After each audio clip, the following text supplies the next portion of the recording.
या सगळ्या प्रकरणामध्ये शरणागती त्याची जी झाली, ज्या ऐटीत झाली, ती बघता ती शरणागती आहे की म्हणजे पोलिसांसाठी चपराक आहे, असे सुद्धा प्रश्न उपस्थित होत आहेत. मी ठरवलंय म्हणून मी आलोय. माझी मेहरबानी आहे तुमच्यावर, की जे लोक बोलत आहेत ते 5% बोलत नाहीयेत. आणि जे बोलत आहेत ते परळीच्या बाहेरचे बोलत आहेत. परळीतला एकही माणूस बोलत त्याचं नेमकं कनेक्शन तसंच काय चाललं आहे? नाही पाहिजे असं तुम्ही म्हणताय. तुमच्याच पक्षाचे आमदार मिलिंद नार्वेकर यांचं आज एक ट्विट खूप चर्चेत आहे. त्यांनी अभिनंदन केलंय मुख्यमंत्री आणि गृहमंत्री देवेंद्र फडणवीस यांचं आणि पोलीस महासंचालक रश्मी शुक्ला यांचं. मिलिंद नार्वेकरांचं ट्विट मी काल वाचलं त्यावेळेला मी सुद्धा गोंधळले. हेमंत कदम सारख्या माणसाची बदली का होत नव्हती? 3 वर्षानंतर पोलीस अधिकारी बदलला गेला पाहिजे. हेमंत कदम सातत्याने तिथेच का होता? निधी वाटपाची सगळी प्रक्रिया जी असते ती वाल्मिक कराडांच्या हातात असते. वाल्मिक कराड सांगतील त्याला निधी मिळतो. वाल्मिक कराड सांगतील त्याला टीपीडीसी मिळतो. वाल्मिक कराड ज्याला सांगतील त्यालाच कामं मिळतात, कॉन्ट्रॅक्ट मिळतात, टेंडर मिळतात. त्यामुळे आपल्याला काहीच मिळणार नाही हा असताना हा एक भाग आहे. आता तुम्ही जे इंटरनल पॉलिटिक्स सांगत होता, जेव्हा तुम्ही ते सांगता तेव्हा असं वाटतं की तुम्ही धनंजय मुंडेंचा बचाव करताय का? मी धनंजय मुंडेंचा बचाव करण्याचं काहीच कारण नाही. गेल्या 22 दिवसांपासून ज्या वाल्मिक कराडच्या शोधामध्ये महाराष्ट्राचे पोलीस होते, तो वाल्मिक कराड पोलिसांना शेवटपर्यंत सापडला नाहीच. उलट तो स्वतःहून शरण आला आणि त्याची शरणागती जी आहे ती पण एक प्रकारे गृह खात्याच्या एकूणच कारभारावरती चपराक मारणारी आहे. प्रश्न असा आहे की आता वाल्मिक कराडचं पुढं नेमकं काय होणार? सध्या त्याला 14 दिवसांची पोलीस कोठडी ठोठावण्यात आलेली आहे. पण जो मूळ प्रश्न आहे की या सगळ्या प्रकरणामध्ये वाल्मिक कराडवरती सध्या खंडणीचा गुन्हा दाखल आहे. या सगळ्या प्रकरणाचे धागेदोरे संतोष देशमुख यांच्या खुनापर्यंत पोहोचणार का? वाल्मिक कराडवरती संघटित गुन्हेगारी म्हणजे मकोकाचा गुन्हा जो आहे तो दाखल होणार का, की ज्याच्या संदर्भात घोषणा विधान भवनामध्ये देवेंद्र फडणवीस यांनी केलेली होती की प्रसंगी तो पण कायदा लावू असं ते म्हणालेले आहेत. आता सुद्धा पुरावे द्या, कारवाई करू असं ते म्हणतायत. पण ज्या पद्धतीने ही शरणागती झाली त्या शरणागतीने मात्र बरेच प्रश्न निर्माण केलेले आहेत. जो वाल्मिक कराड म्हणजे मीडियाला माहिती आहे, बाकी सगळ्या जगाला माहिती आहे, फक्त पोलिसांना माहिती नव्हतं असं झालेलं आहे. आणि म्हणूनच या सगळ्या प्रकरणातले काही इतर बारीक तपशील समजून घेण्यासाठी आणि त्यातलं राजकारण समजून घेण्यासाठी आपण चर्चा करणार आहोत. माझ्यासोबत आहेत शिवसेना उभाटा गटाच्या प्रवक्त्या आणि उपनेत्या सुषमाताई अंधारे. सुषमाताई, तुम्ही एकतर स्वतः परळीच्या आहात आणि गेल्या अनेक दिवसांपासून हे सगळं प्रकरण तुम्ही खूप जवळून बघता आहात. तुम्हाला या सगळ्या प्रकरणाचे काही स्थानिक धागेदोरे पण माहिती आहेत. वाल्मिक कराड तब्बल 22 दिवसानंतर पोलिसांना शरण आला, पण ते शरण येतानाची जी दृश्य आहेत ती बघितल्यानंतर तुमच्या मनामध्ये पहिला विचार काय आला? आणि खरोखर जी मागणी आता स्थानिकांच्याकडून होतीये, आणि आज पण आपण बघितलं की मस्साजोगमध्ये जलसमाधी आंदोलन करण्याचा प्रयत्न झालेला होता. या सगळ्या प्रकरणामध्ये शरणागती त्याची जी झाली, ज्या ऐटीत झाली, ती बघता ती शरणागती आहे की म्हणजे पोलिसांसाठी चपराक आहे, असे सुद्धा प्रश्न उपस्थित होत आहेत. या सगळ्या पार्श्वभूमीवरती या शरणागतीनंतरची तुमची काय प्रतिक्रिया आहे? मी कालही बऱ्याचशा माध्यमांशी बोलताना म्हटलं होतं की ज्या पद्धतीने काल ही बातमी सगळीकडे लावली जात होती की शरण आले, शरणागती किंवा आत्मसमर्पण केलं. शरणागती वगैरे नाही, शरण आले किंवा आत्मसमर्पण केलं, असे दोनच शब्द वापरले गेले काल खूप साऱ्या माध्यमांकडून. तर हे आत्मसमर्पण शब्द वापरणं हा इथल्या पोलिसांचा नाकर्तेपणा अधोरेखित करणं आहे. हे कृपया आपण समजून घ्या.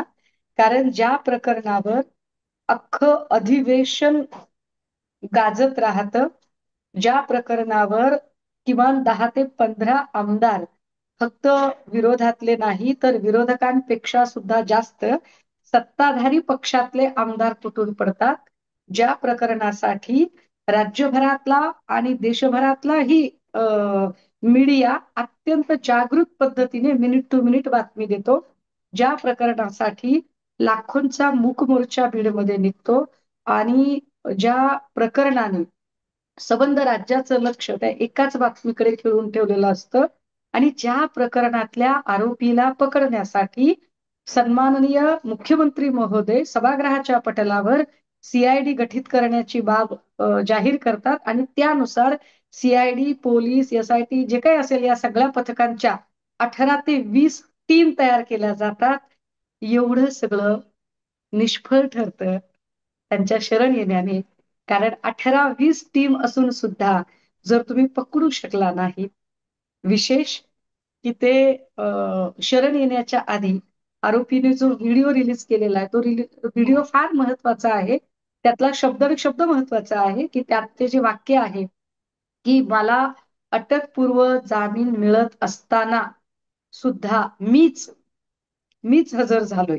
तुम्ही बरोबर. जर बघता ना, मी हजर झालोय असं नाही, तर आणि मीच त्याच्यातले शब्द हजर पण झालो. बघा, की लावलेला आहे त्याला. न्याय देवता असं तो म्हणतोय, त्याच्यानंतर संतोष भैया, आणि पुढे असं म्हणतोय की त्यांच्या मारेकऱ्यांना शिक्षा जी आहे ती फाशीची झाली पाहिजे, असं तो म्हणतोय. जर 22 दिवसानंतर किंवा 22 दिवसापासून त्याला हे वाटत होतं, तर मग पहिल्याच दिवशी ही खरं तर शरणागती नाहीच, पण खरं म्हणजे त्याच वेळी पोलिसांनी त्याला अटक करायला पाहिजे होतं. पण सोबतच म्हणजे ज्या पद्धतीनं हा व्हिडिओ आला, त्याच्यातनं तर बऱ्याच चर्चा होत आहेत की अशा पद्धतीनं शरणागती मी तर म्हणजे महाराष्ट्राच्या काय देशाच्या इतिहासात पहिल्यांदा बघितली, की एखादा आरोपी स्वतःहून अशा मध्ये स्वतःच्या गाडीमध्ये, आणि त्याच्यासोबतचे जे कार्यकर्ते आहेत ते सांगतायत की आम्ही म्हणजे देवदर्शन करत होतो 7 दिवसांपूर्वी वगैरे वगैरे. तर हे सगळं म्हणजे फारच फिशी आहे. नाही, फिशी तर आहेच आहे. पण मी जे म्हटलं ना, की मी हजर झालोय असं म्हणण्यापेक्षा मीच हजर झालोय, तो लावणं हे मी श्रेष्ठ आहे. स्वतःबद्दलचा एक सुपिरियरिझम अधोरेखित करण्याचा तो प्रकार आहे. याचा दुसरा अर्थ असा आहे, जर बिटवीन द लाईन गॅप शोधला आपण, तर बिटवीन द लाईन गॅप हा आहे, की तुम्ही मला आणू शकत नाही, तुम्ही मला हात लावू शकत नाही. मी ठरवलं तर मी आत्ताही तुम्हाला गुंगारा देऊन जाऊ शकतो, किंवा मी ठरवलं तर मी कधीच आलो नसतो. मी ठरवलंय म्हणून मी आलोय. माझी मेहरबानी आहे तुमच्यावर. उपकार समजा की मी जातीने इथे आलोय आणि तुम्ही नाही काही केलेलं. म्हणजे कायद्याचा कसलाच धाक नाहीये. आपण जे म्हणजे खूप लोक सांगतायत की स्कॉटलँड यार्डच्या तोडीचं आपलं पोलीस डिपार्टमेंट वगैरे. मला असं वाटतंय की स्कॉटलँडच्या आपण का तुलना करतोय, एक फरक असेल छोटासा. स्कॉटलँड यार्डच्या पोलिसांना गुन्हा घडण्याच्या आधी कळतं, आणि आपल्याकडच्या पोलिसांना गुन्हा घडून गेल्यावर पंचनामा करण्याची प्रोसेस कळते. पण त्यातही पंचनाम्यावरून आठवलं, अजून एक गोष्ट समजून घेतली पाहिजे. जेव्हा एखादा आरोपी सरेंडर करतो, तो एकतर अशा पद्धतीने वाहनातून येणं हे अजून अनाकलनीय आहे. परंतु आरोपी ज्या वाहनातून आलाय ते वाहन सीज केलं पाहिजे. बरोबर. ते वाहन सीज होणं फार गरजेचं आहे. पण ते वाहन सीज केलं जात नाही. हा दुसरा भाग आहे त्याच्यातला. एक तिसरा मुद्दा असा आहे, की हे वाहन कुणाचं होतं? हे वाहन चालक कोण होता? हे वाहन चालक जो आहे तो कुणाचा माणूस आहे? कुणाशी संबंधित आहे? याच्यावर का बरं काही. अजून एक वेगळी गोष्ट आहे, की अ, इतक्या फास्ट आणलं गेलं, तिकडून केजला इतक्या फास्ट आणलं गेलं. खरं तर अरेस्ट टायमिंग दाखवावा लागतो. आणि बरोबर. अरेस्ट टायमिंग दाखवल्यावर विदिन 48 आवर त्याला हजर करायचं आहे. मला हम्म. असं वाटतं, की खूप एमर्जन्सी असेल, एखादं म्हणजे उदाहरणार्थ अशी तातडीची सुनवाई कधी होते, की सपोज एखादी महिला आहे आणि तिची प्रेग्नन्सी आहे, आणि सपोज ती 4 महिन्यांची प्रेग्नेंट आहे आणि 4 महिन्यानंतर तिचं अॅनॉमली सोनोग्राफी झालेली आहे. म्हणजे बाळाला काही अस्थिव्यंग आहे का? आणि हम्म. हम्म. अॅनॉमली सोनोग्राफीमध्ये जर बाळाला जर अस्थिव्यंग आहे असं कळलं, तर त्या बाळाचा गर्भपात करायचा आहे. पण हम्म. 4थ्या महिन्यात तो गर्भपात करता येत नाही. तर हम्म. अशा वेळेला ती कोर्टाकडून परवानगी घेते. त्यावेळेला जास्त काळ जाऊ नये म्हणून कोर्ट तातडीने सुनवाई घेतं. किंवा हम्म. अशीच एखादी अजून काही महत्वाची घटना असेल, जी राष्ट्राशी संबंधित असेल, जी हो, ह्याच राज्याशी केसमध्ये अशी संबंधित असेल. केस हिअरिंग हां. होत असतं. आपण हे विचार करण्यासारखं आहे, की या राज्यामध्ये एक पक्षांतर बंदीची केस चालू आहे, आमदार अपात्रतेची केस चालू आहे, आणि त्या केसेस अक्षरशः एक टर्म त्या बेकायदेशीर आमदारांनी भोगून झाली, तरी सुद्धा त्या केसचा निकाल अजूनही लागलेला नाही. इथे काहीच तत्परता दाखवली जात नाही, की एक टर्म संपत्ती तिथे तत्परता हम्म. दाखवली जात नाही. पण दुसरीकडे मात्र काय गरज होती बरं इतकी तत्परता, की रात्रीला कोर्ट चालू राहिलं. म्हणजे हम्म.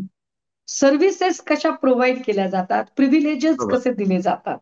म्हणजे हम्म. लोकांचे पण आक्षेप कशावर आहे जे आता की या सगळ्या प्रकरणामध्ये सगळ्यांची मागणी ही आहे की संतोष देशमुख यांच्या हत्ये प्रकरणामध्ये वाल्मिक कराड यांचा संबंध आहे आणि त्याच दृष्टीनं काहीतरी कारवाई व्हायला पाहिजे. आता जो गुन्हा दाखल आहे तो खंडणीचा गुन्हा दाखल आहे. खंडणीच्या गुन्ह्यामध्ये मला वाटतं जास्तीत जास्त काही 7 वर्षांची वगैरे शिक्षा असेल, जास्तीत जास्त त्याच्यापेक्षा कदाचित कमी पण असू शकेल, मला नेमका कायदा माहिती नाहीये. पण जर इतका जनक्षोभ आहे आणि त्याच्यामध्ये लिंक्स लावल्या जात आहेत की ज्या लोकांनी हे कृत्य केलं त्यांचे संबंध वाल्मिक कराडच्या सोबत होते आणि मुळामध्ये हे सगळं प्रकरण इतकं गुंतागुंतीचं आहे की त्याच्यातून आपण वाल्मिक कराडला बाजूला करू शकत नाही. तर अशा वेळी तुम्हाला ही आत्ताची सगळी शरणागती बघितल्यानंतर असं वाटतं का की खरोखर तिथपर्यंत लिंक पोहोचेल म्हणून? शंका वाटते. हम्म. शंका वाटते आणि दुसरी गोष्ट अशी आहे की फोकस हलतोय. हम्म. फोकस काय होता की संतोष देशमुख यांच्या कुटुंबांना न्याय देणे आणि हत्येचे मारेकरी शोधून काढणे. परंतु हा फोकस हलण्याचा जो प्रयत्न झाला, म्हणजे आपण जर नीट या सगळ्यांचा घटनाक्रम जर बघितला तर डायरेक्ट बीडला बिहार म्हणणं. मी बीड जिल्ह्यातली आहे. मग बीड बिहार आहे का? बरं, बीडला बिहार कोण म्हणतंय? तर सुरेश धस साहेब म्हणतात. धस साहेब कोणत्या पक्षाचे? तर ते भाजपचे आहेत. अहो, बिहारमध्ये सत्ता कुणाची आहे? तुम्ही बीडला बिहार म्हणताय. म्हणजे बिहारमध्ये लॉलेस स्टेट आहे. बिहारला तुम्ही एक उत्तम शासन प्रशासन देऊ शकला नाहीत, हे तुम्ही एका अर्थानं मान्य करता. हा एक भाग. दुसरं असं की बोलताना गरज नसताना मध्ये प्राजक्ताचा विषय येतो. प्राजक्ताचा विषय आल्यानंतर ज्या पद्धतीने फोकस हलतो आणि कदाचित असं वाटतं की आता विषय सगळा डायव्हर्ट होणार आहे का? पण मला असं वाटतंय की बावनकुळे साहेबांचे यावेळेला निश्चित आपण आभार मानले पाहिजेत की त्यांनी तो फोकस हलू दिला नाही आणि चला ठीक आहे, दिलगिरी व्यक्त करा आणि विषय संपवून टाका म्हटलं. परंतु याच्यात प्राजक्ता माळींचं पण मला टायमिंग कळलं नाही. कारण माफ करा, पण त्यांच्या टायमिंग बद्दल मला खूपच शंका आहे. कारण ज्या प्राजक्ता माळी असं सांगतायत की आपण भूमिका घेतली पाहिजे, महिला म्हणून मी भूमिका घेते. तर मग महिला म्हणून जर तुम्हाला भूमिका घ्यायची, तर मग द्रौपदी मुर्मूंना नव्या संसद उद्घाटनाला जेव्हा उपस्थित राहू दिलं नाही, तेव्हा तुम्ही भूमिका का घेतली नाही? मणिपूरच्या प्रकरणात तुम्ही भूमिका घेतली नाही. तुम्ही रिक्की बक्सला राहुल शेवाळे प्रकरणात भूमिका घेतली नाही. तुम्ही निर्मला यादव प्रकरणात भूमिका घेतली नाही. तुम्ही कुस्तीपटूंच्यासाठी भूमिका घेतली नाही. तुम्ही बदलापूरच्या प्रकरणात भूमिका घेतली नाही. तुम्ही सोनपेठ माजलगावच्या अल्पवयीन पोरीबद्दल भूमिका घेतली नाही. माफीनामा भूमिका आला. कुठल्याच घेतल्या नाही. बरोबर. हा. म्हणजे प्राजक्ता आणि माळींना सुद्धा न्याय मिळाला आणि आता अजून आपण संतोष देशमुखांना न्याय मिळेल की नाही या प्रतीक्षेत आहोत. तू. हम्म. एक्झॅक्टली नाही, मला मला घटनाक्रम म्हणजे तुमच्याच मुद्द्याकडे यायचंय. हम्म. फोकस कसा हल्ला ते सांगायचा प्रयत्न करते. बरं, हम्म. ह्या सगळ्यातनं किती म्हणजे फोकस कसा हलवला गेला. खरं तर जर तुम्हाला वाटतंय की आमदार चुकलेले आहेत, तर ते आमदार ज्या पक्षाचे आहेत आणि जे बोललेले आहेत त्या पक्षाची मातृसंस्था RSS आहे आणि RSSच्या हेडक्वार्टरमध्ये सरसंघ संचालकांच्या सोबत उभं राहण्याचा मान भल्या भल्यांना मिळत नाही. तो मान प्राजक्ताला मिळतो. अहो, तुम्ही तिथून सांगितलं की विषय संपला ना हो. 0 मिनिटामध्ये आमदारकी रद्द होईल. त्याच्यासाठी इतकी खेळी करण्याची काय गरज आहे? शिवाय जे आक्षेपार्ह वक्तव्य आहे ते करुणा मुंडेंनी 1.5 महिना आधी केलं होतं. 1.5 महिन्यात तुम्ही काहीच बोलत नाही. ज्या दिवशी मोर्चा आला त्याच दिवशी तुम्ही बोलता आणि मोर्चाचा फोकस हलवता. हे काय प्रकरण आहे? कट टू आपण पुन्हा आपल्या मुद्द्याकडे येऊया. फोकस हलवताना अजून एक गोष्ट होते की मध्येच मध्येच राखेचं प्रकरण निघतं. अर्थात राखेचं प्रकरण त्याच्याशी जोडून निघेल. पण मध्येच पीक विम्याचं प्रकरण निघतं आणि पीक विम्यावरून दुसऱ्या दिवशी अचानक मल्टीस्टेट आणि कुठे प्रकरण निघतं. म्हणजे तो फोकस, बरं, हत्येचा मारेकरीच पकडायचा आहे असं म्हणणं हा भाग वेगळा. पण त्याच वेळेला धनंजय मुंडे यांचा राजीनामा आम्हाला हवा आहे असं म्हणणं, नेमका तुमचा फोकस काय आहे? राजीनाम्याचा फोकस आहे तुमची की भूमिका म्हणजे तुम्हाला न्याय काय या मिळून सगळ्या द्यायचा? प्रकरणामध्ये? तुम्हाला असं वाटतं की धनंजय मुंडेंचा राजीनामा मागणं हे योग्य नाहीये, त्याच्याऐवजी म्हणजे त्याच्यामध्ये तुम्हाला काही वेगळं पॉलिटिक्स दिसतंय? नाही, नाही. मी तर अगदी सुरुवातीला म्हटलं, की ज्या पद्धतीने प्रिव्हिलेजेस कसे प्रोव्हाईड केले गेले हे जर बघितलं, तर ते प्रिव्हिलेज मिळू नयेत असं प्रत्येकाला वाटेल. आणि त्या अनुषंगानं ते प्रभावित होऊ नये असं सुद्धा प्रत्येकाला वाटेल.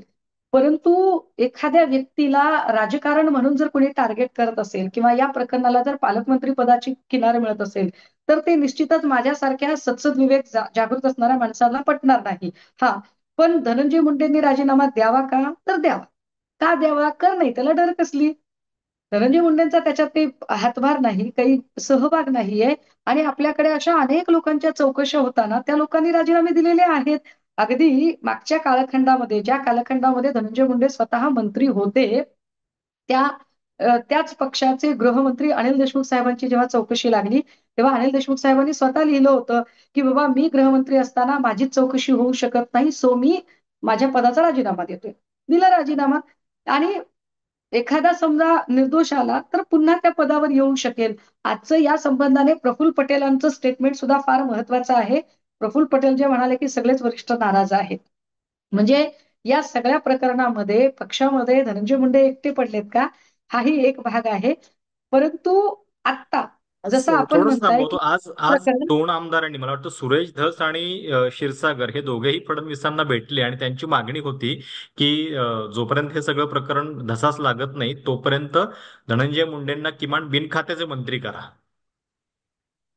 दत्ता भारणे वगळता, हो. म्हणजे त्यांच्या पक्षाच्या फक्त दत्ता भरणेंनी एक स्टेटमेंट केलं की मला नाही वाटत की त्यांचा सहभाग असेल म्हणून. पण ठामपणे कुणीही धनंजय मुंडे यांच्या पाठीशी उभं राहिलं नाही. हा एक भाग आहे. दुसरं असं की जितेंद्र आव्हाड, संदीप क्षीरसागर, सुरेश धस, प्रकाश सोळंके, ह्या सगळ्या, नमिता मुंदडा, या सगळ्या लोकांनी राजीनाम्याची मागणी केली. विशेष गोष्ट आहे, या राजीनामा मागणाऱ्या लोकांमध्ये नमिता मुंदडा या त्याच आहेत ज्या नमिता मुंदडांची उमेदवारी ही मी दिलेली उमेदवारी आहे, मी निवडून आणलेला आमदार आहे, असं पंकजा मुंडेंनी किमान 10 वेळा वेगवेगळ्या स्टेजवरून सांगितलेलं आहे आतापर्यंत. दुसरे आहेत ते प्रकाश सोळंके, ज्यांना मी अनेकदा मी म्हटलं की मी परळीचे आहे आणि विशेष मी ज्या भागात राहते माझ्या त्याच वॉर्डचे नगरसेवक वाल्मिक कराड आहेत. हे फार विशेष आहे. तर मी असंख्य वेळा प्रकाश सोळंके यांना धनंजय मुंडेंच्या बंगल्यावर बघितलेलं आहे. तिसरं एक नाव फार महत्वाचं आहे, म्हणजे स्कोअर कसे सेटल करणं चाललेत बघा. विजयसिंग पंडित.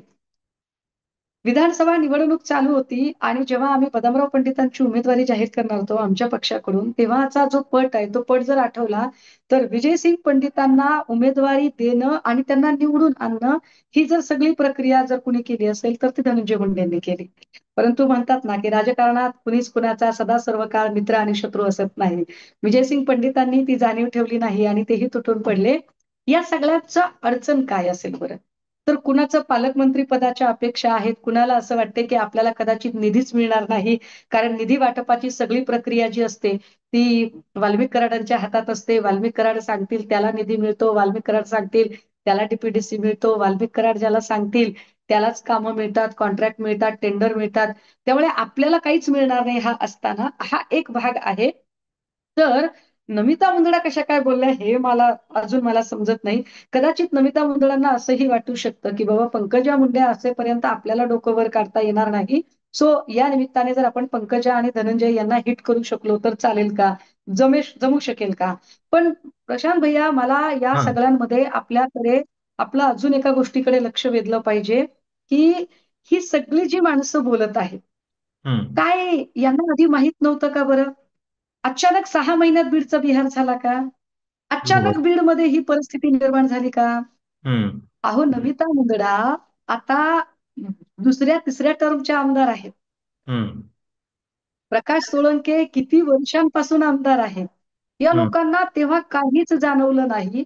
अचानक कशी काय ही स्वप्न पडायला लागली? सगळ्यात महत्वाचं, देवेंद्र फडणवीस साहेब असं म्हणाले सभागृहाच्या पटलावर की बीड मध्ये लॉलेस सिच्युएशन आहे. हम्म. बीडमध्ये लॉलेस सिच्युएशन आहे असं मुख्यमंत्री मान्य करतात. हे तेच मुख्यमंत्री आहेत ज्यांच्याकडे मधल्या 2.5 वर्षाचा जर काळ वगळला तर 7.5 वर्ष गृहमंत्री पदाची जबाबदारी त्यांनी सांभाळलेली आहे. ज्या हम्म. अर्थी ते म्हणतात की बीडमध्ये नॉलेज सिच्युएशन आहे, त्या अर्थी फडणवीस साहेब हे आपलं गृहमंत्री म्हणून असणारं अपयश मान्य करतात.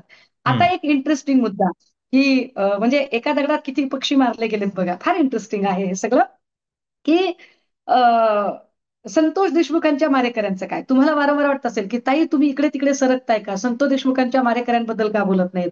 मी हा, म्हणजे तुम्हाला मी आता तिथं तेच तोच विचारणार होते की आता तुम्ही जे इंटरनल पॉलिटिक्स सांगत होता, जेव्हा तुम्ही ते सांगता तेव्हा असं वाटतं की तुम्ही धनंजय मुंडेंचा बचाव करताय का? म्हणजे मी धनंजय मुंडेंचा बचाव करण्याचं काहीच कारण नाही. हं. मी मी तुम्ही बघितलं असेल गेल्या 1-1.5 महिन्यामध्ये बाजूने किंवा विरोधात फार कमी वेळा बोलले. किंबहुना बोललेच नाही. मला स्पष्टपणे असं वाटतं, की संतोष देशमुख यांच्या कुटुंबाला न्याय मिळायला हवा. मिळायलाच हवा आणि या अनुषंगाने परंतु कड्या जोडल्या जात नाहीयेत साहेब अजून. या सगळ्या प्रकरणामध्ये 10 महिन्यात 32 खून झाले, असं जेव्हा उत्तम जानकर म्हणतात आणि त्याला पुष्टी देत सुरेश धस सांगतात, की कोण आहे रे तो परळीचा पी-आय, ज्याच्या काळात हे सगळं झालं, त्याला नंतर एल-सी-बीचा प्रमुख केलं. त्याचं नाव अजून का आलं नाही रेकॉर्डवर? ते नाव रेकॉर्डवर येणं गरजेचं आहे. ते नाव आहे हेमंत कदम. पोलीस निरीक्षक हेमंत कदम यांनी खाकी वर्दीमध्ये राहून सुद्धा सर्रास गुन्हे मोडायचं आणि गुन्हे घडवून येतील किंवा गुन्हेगारांना अभय मिळेल असं काम कुणाच्या आशीर्वादाने केलं, त्या हेमंत कदमची चौकशी का होत नाही? पोलीस निरीक्षक हेमंत कदमच्याच काळात शिरसाळ्याचे दलित नेते मुक्ताराम गवळी यांना मारहाण झाली. मारहाण स्वतः हेमंत कदमने केली. त्याचे व्हिडिओ उपलब्ध आहेत. हेमंत कदमच्याच काळात टाइम्स नाऊच्या महिला पत्रकार सुकेशनी नाईकवाडे यांना धक्काबुक्की झाली आणि त्यांच्यावर खोट्या केसेस झाल्या. यावरती का कोणी बोलत नाही? हेमंत कदमच्याच काळात माझ्या स्वतःवर 307 ची खोटी केस करण्यात आली आणि माझ्या अख्ख्या फॅमिलीला अडकवण्याचा प्रयत्न झाला. विचार करा की मी व्हिक्टीम आहे, मी सफर्ड आहे. म्हणजे मी किती डेस्परेटली आणि किती डेलिबरेटली मला ती न्यायाची अपेक्षा असेल. पण माझी अडचण अशी आहे की सगळी वरवरची मलमपट्टी चालली आहे. सीआयडी आणि कदाचित मला असं फार वाटतं की सीआयडीने आपले सगळे व्हिडिओज बघावेत. या चर्चा सीआयडीला टॅग करून टाकाव्यात कुणीतरी. आणि या लोकांची नावं कळावीत, की मी जी ही दणादण नावं घेते, की या लोकांचं काय झालं? हेमंत कदमच्याच काळात लॉकअपमध्ये मोठी आणि झरीन शेख धक्कादायक हिस्ट्री या आहे ही माणसाचा सगळी. म्हणजे या सगळ्या प्रकरणांबद्दल खरंच म्हणजे तुम्ही परळीचे आहात म्हणून तुम्हाला हे माहिती आहे. आम्हाला म्हणजे आम्ही बाहेरचे लोक आहोत, आम्हाला हा इतिहास माहिती नाहीये, पण किती शॉकिंग ह्या सगळ्या घटना आहेत. एक्झॅक्टली. मी तुम्हाला सांगते त्या कुणीतरी महिला कार्यकर्त्या वगैरे आता बोलतायत ना, त्या हम्म. फक्त कुणाची तरी स्क्रिप्ट बोलतायत असं मला वाटतं. त्यांनाही परळीतलं ह्याच्यातलं काहीच माहित नाहीये, मला की ते परळीत ते नेमकं पण घडलं विचारायचं काय? होतं की नेमकं हे झालं काय? समर्थनार्थ कसे लोक येत आहेत, हे काय पॉलिटिक्स चालू झाले आणि जे लोक समर्थनासाठी आलेले आहेत ते नेमके आहेत कोण? नाही, समर्थनात येणाऱ्या लोकांच्या बद्दल मी एवढंच सांगू शकते, की भारतात भक्तांची कमतरता नाही. भारतातले लोक किंबहुना आपल्याकडे जे आपल्या राजकारणाची जर वैशिष्ट्ये बघितली, तर आपलं राजकारण हे वैचारिक असण्यापेक्षा भावनिकतेवर जास्त आधारलेलं असतं आणि आपलं राजकारण हे विचारकेंद्री असण्यापेक्षा व्यक्तिकेंद्री जास्त होतं. आणि त्या व्यक्तिकेंद्री राजकारणाचा भाग म्हणून व्यक्तीचे समर्थक जे आहेत, हे ते समर्थक लोक आहेत जे लाभार्थी आहेत. सफर्ड माझं असं म्हणणं आहे, की सभागृहाच्या आत किंवा सभागृहाच्या बाहेर जे म्हणून लोक बोलले, त्याच्यातला एकही माणूस अतिशयोक्तीने बोललेला नाही. त्यांनी जे मांडलं ते खरंच मांडलं. परंतु माझं त्यापेक्षा असं म्हणणं आहे, की जे लोक बोलत आहेत ते 5% ही बोलत नाहीयेत आणि जे बोलत आहेत ते परळीच्या बाहेरचे बोलत आहेत. परळीतला एकही माणूस बोलत नाही. ते पाच का टक्के लोक बोलत फक्त नाही? आता बोलतायत म्हणजे दहशत काय लेवलची असू शकते वाल्मिक कराडची, की ज्याचं नाव घ्यायला आणि सभागृहामध्ये लोक आमदार प्लीज घाबरत होते. Please underline this word, please underline it, की 5% फक्त लोक बोलत आहेत आणि जे बोलत आहेत ते जिल्ह्याच्या बाहेरचे बोलत आहेत. जिल्ह्याच्या आतलं कुणीच बोलत नाही लोकप्रतिनिधी वगळता. कुणीही बोलत नाही. का बोलत नाहीत ते? सीआयडी याचा विचार करेल का? ते का बोलत नाही? हा कुठला दबाव आहे?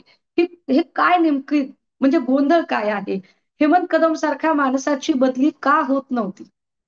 3 वर्षानंतर पोलीस अधिकारी बदलला गेला पाहिजे. हेमंत कदम सातत्याने तिथेच का होता? जरीन शेख नावाच्या माणसाचा हेमंत कदमच्या काळात लॉकअपमध्ये कस्टडियल डेथ झाली. या कस्टडियल डेथचं पुढे काय झालं? का कळत नाही? नगरसेवक पांडू गायकवाडला कुणी पुरला? का कळत नाही? का बरं दर 1, 1.5, 2 महिन्याला परळीच्या ब्रिजच्या खाली एखादं प्रेत पडलेलं दिसतं लोकांना? काय नेमकं काय आहे हे? राखेचं प्रकरण काय आहे? पवनचक्कीचं अर्थकारण काय आहे? पवनचक्क्यांच्या अर्थकारणामध्ये ज्या शेतकऱ्यांच्या म्हणजे बीड जिल्ह्यामध्ये साधारणतः 281 पवनचक्क्या आहेत. आणि 281 पवनचक्क्यांमधल्या जवळपास 131 पवनचक्क्या, सगळ्यात जास्त पवनचक्क्या पाटोदा तालुक्यात आहेत. तर 4 पवनचक्क्या या केस धारूर तालुक्यामध्ये आहेत. ह्या पवनचक्क्यांचं जे अर्थकारण आहे, या पवनचक्क्या शेतकरी जर त्यांच्याकडे पवनचक्क्यांवाल्यांनी पैसे दिले नाही किंवा प्रॉब्लेम झाले आणि शेतकरी जर गेले, तर शेतकऱ्यांना त्यांची अजिबात दाद फिर्याद पोलीस का घेत नाहीत. पण तेच पोलीस पवनचक्कीच्या गेटवर त्यांच्या ऑफिसवर जर जरा काही झालं तर तातडीने धावून कसे काय जातात. शेतकऱ्यांचीच रक्षा करण्याच्या ऐवजी पवनचक्कीतल्या कामगारांची रक्षा करण्याची जबाबदारी पोलिसांवर कुणी दिलेली आहे. मला वाटतं आपण एकदा आरटीआय ऍक्टिव्हिस्ट गणेश आंधळे साहेब यांचा एक इंटरव्ह्यू करा. ते आपल्याला पवनचक्क्यांचं अर्थकारण काय आहे ते फार चांगलं सांगू शकतील. तर या सगळ्या इतक्या गुंतागुंतीच्या गोष्टी आहेत, पण ही गुंतागुंत उकलताना फोकस हलू नये असं माझं पुन्हा पुन्हा म्हणणं आहे. हम्म, माझा हम्म, एकच मुद्दा आहे. आपण जे म्हणताय की मी धनंजय मुंडेंचा बचाव करते का, मी हम्म, तर उलट असं म्हणते, हा मला एक नक्की वाटतंय की धनंजय मुंडेंना तुम्ही टार्गेट करताय का, बरं ते टार्गेट करताना जात म्हणून टार्गेट करताय का, तर हे टॉलरेट होणार नाही. ते हम्म. कुणीही करू नये. व्यक्ती बरोबर. मेलीये आणि व्यक्तीला न्याय मिळाला पाहिजे हे आपण नक्की मान्य करूया. आणि कारण काय होईल, जर असं जर चित्र निर्माण झालं ना की कुणीतरी एका व्यक्तीला टार्गेट करत आहे, तर मात्र मूळ मुद्दा बाजूला पडेल आणि ते तुमची लीलाधर चिंता जी हेगडेंचा आहे, जो तो बरोबर, हा, पूर्ण करा, पूर्ण करा. लीलाधर हेगडेंचा जो धडा होता इयत्ता 9वीला मी शिकत असताना, हम्म. चर्चासत्रात चेंगरलेली म्हातारी आणि तिचा हो. भोपळा, तर तशी तशी गत होईल, ते होता कामा नये. संतोष देशमुख यांच्या मारेकऱ्यांमधल्या सुदर्शन घुलेबद्दल मूक मोर्चात एक जणही बोलला नाही. हो. आणि मूक अजून त्याला मोर्चात जी त्याचा भाषणं अजून झाली, त्याला अटक नाहीये, त्याचा पत्ता अजून आपण जेव्हा त्याला बोलतोय. अटकही, बघा हो. त्याला अटकही नाही. या लोकांकडे अचानक एवढी प्रॉपर्टी कुठून आली, हम्म. याच्यावर कोणी चर्चा करत नाही. संध्या सोनवणेंचा रोल काय. हो. बरोबर. पदाधिकारी म्हणून जर बोलवायचं असेल ना, तर बरोबर. पदाधिकारी पुरुष पदाधिकारी बोलावले जातील किंवा बरोबर. फादर बॉडीचे पदाधिकारी बोलावले जातील किंवा जिल्ह्यातले पदाधिकारी बोलावले जातील. थेट प्रदेश लेवलची एक युवती प्रदेशाध्यक्ष बोलावली जाते. काय म्हणजे काय, त्याचं नेमकं कनेक्शन तच काय हल्ला आहे. नाही पाहिजे असं तुम्ही म्हणताय. तुमच्याच पक्षाचे आमदार मिलिंद नार्वेकर यांचं आज एक ट्विट खूप चर्चेत आहे. त्यांनी अभिनंदन केलंय मुख्यमंत्री आणि गृहमंत्री देवेंद्र फडणवीस यांचं आणि पोलीस महासंचालक रश्मी शुक्ला यांचं, जेव्हा ही शरणागती झाली त्याच्यानंतर. अ, मिलिंद नार्वेकरांचं ट्विट मी काल वाचलं त्यावेळेला मी सुद्धा गोंधळले. हम्म. आणि मी त्यांना कॉल करायचा प्रयत्न केला, पण मे बी ते 31st साठी कदाचित ते आउट ऑफ इंडिया आहेत. आल्यानंतर बोलेन मी त्यांच्याशीही. हम्म. त्यांचा एक दृष्टिकोन असू शकतो, पण त्यांचा दृष्टिकोन म्हणजे पक्षाचा दृष्टिकोन आहे असं मला अजिबात वाटत नाही. ते पक्षाचे निश्चितपणे एक विधिमंडळाचे सदस्य आहेत. पण स्पोक पर्सन म्हणून ज्या वेळेला मी मांडणी करते, आणि नुसती स्पोक पर्सन म्हणून नाही, कारण मला जर फक्त विरोधक म्हणून बोलायचं असतं तर मी तुटून पडले असते. मी खूप बॅलन्स्ड बोलायचा प्रयत्न करते आणि जेवढं लॉफुल बोलता येईल, जेवढं त्या चौकटीत बोलता येईल ते बोलायचा प्रयत्न करते. संतोष देशमुखांच्या हत्येचे शोधले पाहिजेत. हा जो केंद्रबिंदू आहे, या केंद्रबिंदूला धरून मोर्चा काढला गेला. पण मोर्चातल्या भाषणांमध्ये यावरती का बोललं गेलं नाही, की बरोबर. खंडणीचा गुन्हा वेगळा आहे आणि हम्म. खुनाचा गुन्हा वेगळा आहे. खुनाच्या गुन्ह्याबद्दल का चर्चा केली गेली नाही, चर्चा करताना हे प्रश्न का उपस्थित केले गेले नाही, की 20-22 दिवस वेळ लागतोय, वेळ का लागला. एक. याच, दुसरं, हा, बोला जर बोला. पोलीस तपास करतायत, जर हम्म. पोलीस तपास करतात, तर तो तपास कोणता तपास आहे, किती जणांचे सर्च वॉरंट काढलेले, हम्म. वॉरंट केलेले आहे, या सर्च वॉरंटने काही परिणाम झालेला आहे का, यावरती काहीच बोललं गेलं नाही. इंट्रोगेशन काय काय झालेलं आहे यावरती काहीच चर्चाच झालेली नाहीये आपल्याकडे. हम्म. म्हणजे एकत्र जमलेली माणसं ही संत देशमुखांच्या न्यायापेक्षा सुद्धा उट्ट काढण्यासाठी आली आहेत का काय, असं वाटावं इतकं ते वातावरण होतं. आणि मी मघापासून विसरून जाईल कदाचित, ते मला पूर्ण केलं पाहिजे. बीड मधला एक महत्वाचा केंद्रबिंदू होता मागच्या पूर्ण वर्षभरात, आपण विसरतोय कदाचित, ते होते श्री मनोज जरांगेजी. हो. आता तो केंद्रबिंदू थोडासा बॅकफुटला जाऊन तो सुरेश धस पुढे येत आहेत का? एक म्हणजे विचार करण्यासारखी गोष्ट आहे की बीड जिल्ह्यातले सबंध मराठा बांधव हम्म, जे फडणवीसांच्या बद्दल कमालीचे क्रोधित झालेले होते, नाराज होते आणि जे फडणवीसांच्या बद्दल फार रागात व्यक्त होत होते, हम्म. त्या बीड जिल्ह्यातले आता सगळे आमचे भाऊ असं म्हणत आहेत की सन्माननीय फडणवीस साहेबांना आमची विनंती आहे की त्यांनी आमचे पालकमंत्रीपद स्वीकारावे. ज्या फडणवीसांचं नाव घेणं पसंत नव्हतं त्या फडणवीस साहेबांना सन्मान्य फडणवीस साहेबांनी मुख्यमंत्रीपद स्वीकारावं ही किमया धस साहेबांनी साधली, हे नाकारता येणार नाही. आपदा में अवसर, एखाद्याचा जीव जातो आणि एखाद्यासाठी बोलणारे निष्ठा. भाजपचे, ज्यांचा खून झाला ते पण भाजपचे, आणि इतर सगळे जे लोक याच्या भोवती अवतीभोवती दिसत आहेत आणि ज्यांच्याकडे क्रेडिट पोचते ते पण भाजपचे. तुम्हाला त्याच्याबद्दल शंका येते? अरे मला सांगा, तुम्ही कशासाठी म्हणजे हे ड्रामॅटिक का होत आहे? Hmm. Why you are creating suspense? छोटा आका मोठा आका, का पुन्हा पुन्हा ते करताय? दुधखोळ्या लेकरांना कळेल तुम्ही कुणाबद्दल बोलताय आणि काय बोलताय ते, हे सगळ्यांना कळतंय. तरीही तुम्ही पुन्हा पुन्हा तुमच्या बोलण्यामधलं ते जे नाट्य आहे ते रंगवण्याचा आणि त्याची उत्सुकता अधिकाधिक ती उत्कंठा शिगेला पोहोचवण्याचा का प्रयत्न करताय? कशासाठी चाललंय हे सगळं? हे सगळं कदाचित जो रुष्ट झालेला जो सगळा समुदाय आहे तो समुदाय पुन्हा एकदा इकडे आकृष्ट व्हावा यासाठी चाललंय का? बरं, या सगळ्यांच्या मध्ये अगदी सभागृहाच्या पटलावर मला वाटतं तिकडे तुम्ही पण झाली होती की जितेंद्र आव्हाड म्हणाले, अहो काय आका आका करताय, नाव घ्या की तुम्ही. तर बरोबर. म्हणले तुमचं तुम्ही बघून घ्या, मी नाव घेणार नाही. हम्म, कशासाठी? हम्म. बरोबर. कशासाठी हे सगळं? अगदी खरं आहे. म्हणजे या अँगलनं सुद्धा तो विचार झाला पाहिजे. शेवटचा प्रश्न विचारतो थोडक्यात. आता या सगळ्या प्रकरणामध्ये तुमची न्यायाची डेफिनेशन नेमकी काय आहे? हे सगळं प्रकरण संतोष देशमुखांच्या हत्येचं वाल्मिक कराडपर्यंत पोहोचलं पाहिजे का?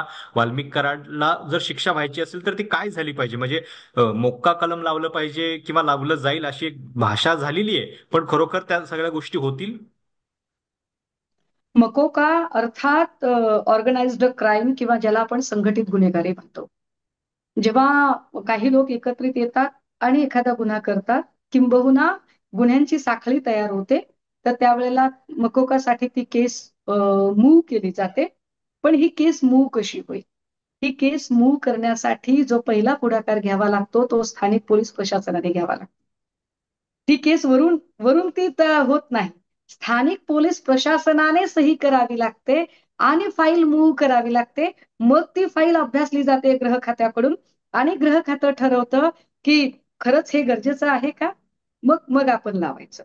तर मला वाटतं स्थानिक पोलीस प्रशासनाने मुळात हा पुढाकार घेतलेला आहे का? हे सगळं केलंय का? हे तरच हे कळेल. एकदा बघितलं पाहिजे. बरोबर. हा, म्हणजे मी जे बोलतेय ना भैया मगाचपासून, मी वारंवार सांगते की मी कुठल्याही राजकीय पक्षाची फक्त भूमिका मांडण्यापेक्षा किंवा अमुक एकाला फक्त विरोध किंवा फक्त समर्थन असं करण्यापेक्षा कायद्याच्या चौकटीत काय काय बसू शकतं आणि काय काय आहे आणि त्यानुसार खरंच काम केलं जातंय का? तुम्ही म्हणताय संतोष देशमुखांच्या कुटुंबियांना न्याय कसा मिळेल? तो न्याय फक्त तुम्ही एक आरोपी पकडला म्हणजे न्याय होत नसतो. हम्म. मुळात ती केस कन्व्हिक्शनला जाईल का, हा पहिला भाग आहे. दुसरं असं की कन्व्हिक्शनला जाईपर्यंत साक्षीदार होस्टाईल होणार नाही. कारण दहशतीने जर साक्षीदार होस्टाईल झाले तर काय करता तुम्ही? त्याच्यासाठी गरज आहे की तिथली सगळी दहशत मोडून काढणं आणि त्या लोकांना विश्वास देणं की आता इकडे काहीही होणार नाही. जसं म्हटलं गेलं की 1222 शस्त्र परवाने कसे काय दिले गेले.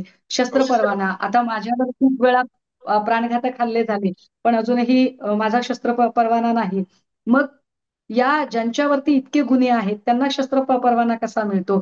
ते शस्त्र परवाने रद्द करण्यासाठी काही फाईल मूव्ह झालेली आहे का?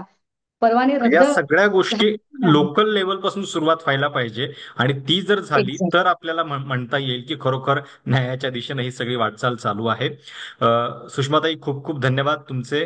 तुम्ही आवर्जून वेळ दिला, आणि तुम्ही परळीतले आहात त्यामुळे तुम्हाला या सगळ्या घटनेचे अधिक कंगोरे चांगले माहिती आहेत. तर थोडक्यामध्ये ही सगळी कहाणी आहे वाल्मिक कराडची, आणि जितके तपशील आता सुषमा अंधारे यांच्या या मुलाखतीतून समोर आलेले आहेत परळीमधल्या अनेक धक्कादायक गोष्टींचा त्यांनी खुलासा केला. सोबतच त्या अजूनही सांगतायत की केवळ 5% लोक बोलतायत आणि ते देखील परळीच्या बाहेरचे. परळीतले लोक बोलायला लागले तर अजून काय काय उघड येईल हे सांगणं कठीण आहे. या सगळ्या प्रकरणात पुढे नेमकं काय होतंय ते बघूयात. पण या आत्तापर्यंतच्या केसमधले हे धक्कादायक तपशील तुमच्यापर्यंत पोहोचावेत यासाठीची ही मुलाखत होती. त्याच्याबद्दल तुमच्या काही सूचना असतील, कमेंट्स असतील तर त्या आवर्जून कळवा. चॅनल सबस्क्राईब करायला विसरू नका. धन्यवाद.